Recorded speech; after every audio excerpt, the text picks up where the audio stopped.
What made the need for a shelter abundantly clear and tragically clear was an incident that occurred in Cohasset, Massachusetts. A husband who was a seafarer captain killed his wife. She had come to the police station on Friday and was told she would have to come back on Monday. And she never came back. This gentleman that threw me on the floor and just took his foot and slammed it into my face. And meditate for 1 minute what it would look like if your dearest one you loved was split from their mouth to their ear.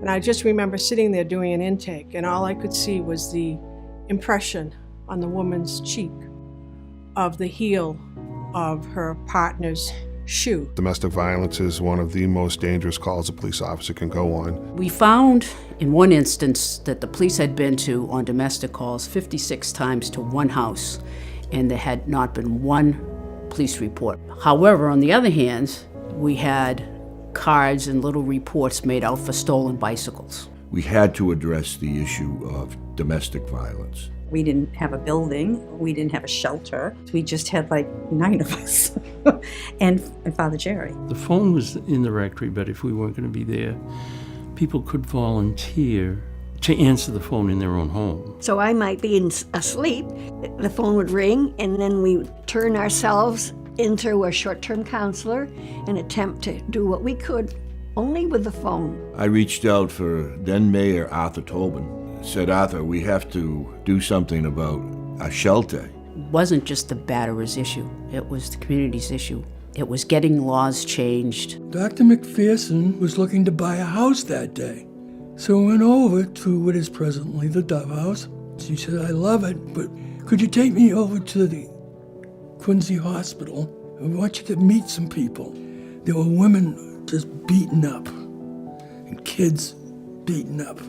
She said, we need that house for these people. It was an extraordinarily dedicated group of volunteers who provided the foundation. Quincy allowed men to be part of the process, where none of the other ones would. As time went on, the police, the courts, and the district attorney's office would be involved. It's hard to think of Dove without the Quincy Police or the Quincy Police without Dove. It's part of what we are. It gives you the ability to sustain a response to a problem beyond an officer's 8-hour shift. We started going down to the local school. The principals were taking these kids in because they were coming from all over the place. I was so scared that my children would hold it against me. I ripped them out of their whole family. My son, he thanked me for taking him away. We're just there to be helpful for them, to be like a rock that they need. We really do collectively work to try to see domestic violence ended on a broader scale and address the root causes. In Dove's 40 years in our shelter, we have housed about 5,000 families. In terms of the work we have to do, the need continues. We have to stay vigilant, and initiatives like Dove have to continue to receive the support. Not crime fighting, it is prevention. Dove starts so early.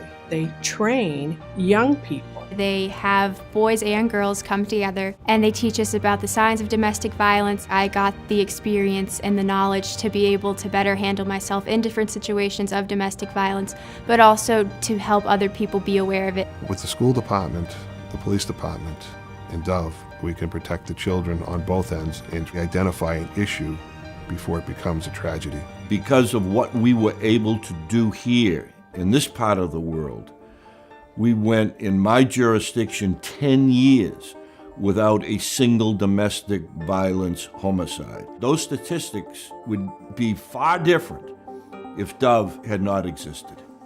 your investment is unfolding like ripples on a pond and allowing us to touch more and more people. And we have so far to go. We need your continued support to address domestic violence and to prevent domestic violence.